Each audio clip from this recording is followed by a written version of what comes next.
ಹೀರೆಕಾಯಿ ಪಲ್ಯ ಮಾಡೋಣ. ಮೊದಲಿಗೆ ಜೀರಿಗೆ, ಸಾಸಿವೆ ಮತ್ತು ಸ್ವಲ್ಪ ಉದ್ದಿನಬೇಳೆ ಹಾಕೊಳ್ಳೋಣ.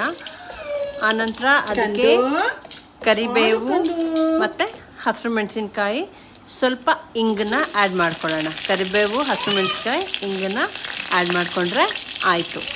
ಆಯಿತಾ? ಒಗ್ಗರಣೆಗೆ ಅಷ್ಟೇ, ಏನು ಸಾಸಿವೆ, ಉದ್ದಿನಬೇಳೆ ಮತ್ತು ಜೀರಿಗೆ, ಕರಿಬೇವು ಮತ್ತು ಹಸಿರು ಮೆಣಸಿನ್ಕಾಯಿ ಇಷ್ಟನ್ನು ಒಗ್ಗರಣೆಗೆ ರೆಡಿ ಮಾಡ್ಕೋಬೇಕು. ಆಮೇಲೆ ಸ್ವಲ್ಪ ಇಂಗು ಹಾಕ್ಕೊಳ್ಳಿ. ಅದಾದ ನಂತರ ಸಣ್ಣಕ್ಕೆ ಕಟ್ ಮಾಡಿರುವಂತಹ ಹೀರೆಕಾಯಿ, ತುಂಬಾ ಸಿಂಪಲ್ಲಾಗಿ ತುಂಬಾ ಬೇಗ ಮಾಡ್ಕೋಬಹುದಾದಂತಹ ಪಲ್ಯ ಇದು. ಓಕೆ, ಹೀರೆಕಾಯಿನ ಸಣ್ಣ ಕಟ್ ಮಾಡಿ ಅದನ್ನು ಹಾಕ್ಕೊಂಡು ಚೆನ್ನಾಗಿ ಮಿಕ್ಸ್ ಮಾಡಿ ಬೇಯಲಿಕ್ಕೆ ಇಡಿ.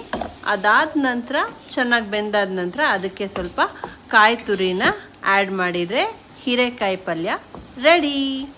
ಆ್ಯಂಡ್ ನಾನು ಸ್ವಲ್ಪ ಕಾಯಿ ಜಾಸ್ತಿ ಹಾಕ್ಕೊಂಡಿದ್ದೀನಿ, ನೀವು ಕಾಯಿ ಕಮ್ಮಿ ಹಾಕ್ಕೊಳ್ಳಿ. ತುಂಬಾ ಚೆನ್ನಾಗಿರುತ್ತೆ ಟೇಸ್ಟು. ಆ್ಯಂಡ್ ತುಂಬ ಬೇಗ ಸಿಂಪಲ್ಲಾಗಿ ಮಾಡ್ಕೋಬೋದು.